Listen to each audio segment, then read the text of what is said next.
years old, was known for his many acts of kindness. His sister, Suzanne, who's a local physician, joins us tonight. Suzanne, thank you for being with us. I'm so incredibly sorry for your loss. First of all, how are you? How's your family holding up? Well, it's a pleasure to be here, Anderson. Thank you for having me. In terms of how we're holding up, I would say that the honest answer is we're still in shock, and there's still a lot of denial. And I think the reason why I'm able to be here today is because I feel mostly numb. But it's been a really incomprehensible tragedy that we're trying to process. Tell me about your brother. What was he like? My brother, Deah, was a 6'3" young man who had the kindest heart, who loved everyone he met, greeted strangers with hugs, and dedicated his life to service. He loved his family, he loved his wife Yusur, he loved his in-laws, and it's a very sad day for both of our families. There were reports that the suspect and your brother, that they had interactions prior to this. Is that, to your knowledge, true? Were you aware of that? To my knowledge, yes. There had been issues of some disrespect and harassment from the neighbor's standpoint. It's basically incomprehensible to me that you can murder 3 people by shooting a bullet into their head and killing them over a parking spot. Let's leave it at that. You think there's more to it? Absolutely.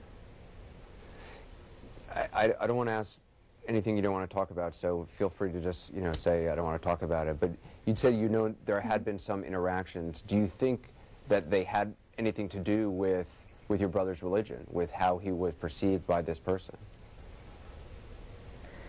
Having heard secondhand from what a very close friend of Yusur's had said, that basically he had said, because of the way you look and not comfortable with the way you look, and I'm really sorry. It's okay. This is really hard. I know. I go from being in denial to being really numb to being really angry.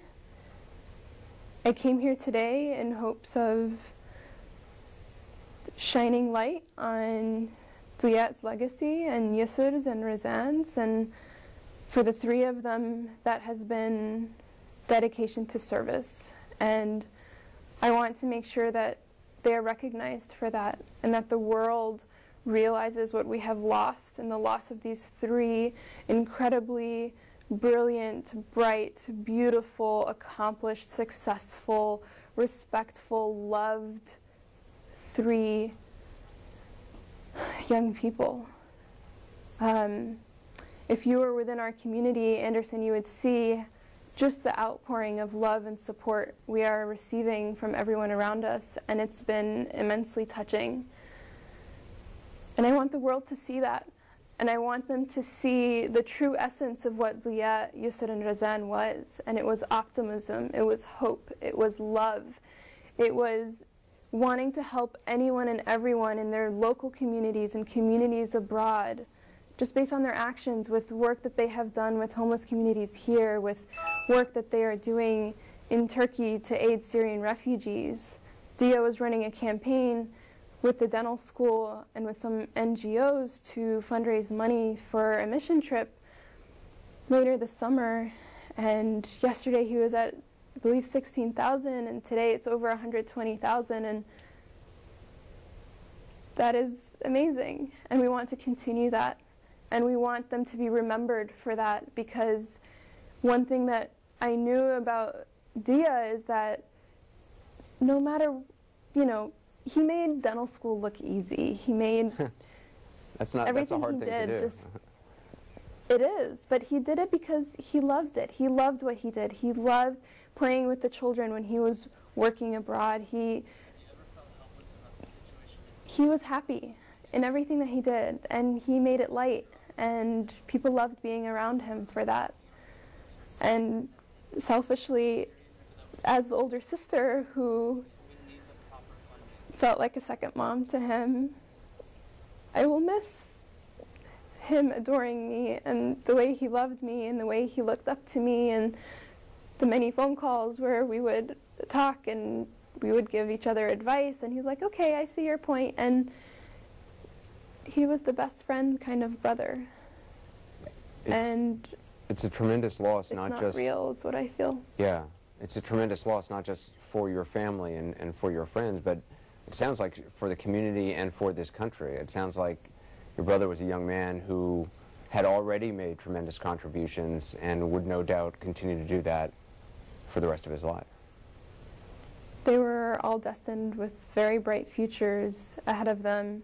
Deah being a second-year dental student at UNC, Yusur having just gotten accepted to UNC Dental School to be starting in the fall, Razan in a very competitive program studying architecture and is very creative. They all had so much to offer, and I just want to make sure that we continue that legacy for them in their name, in their honor, and that all of us as Americans collectively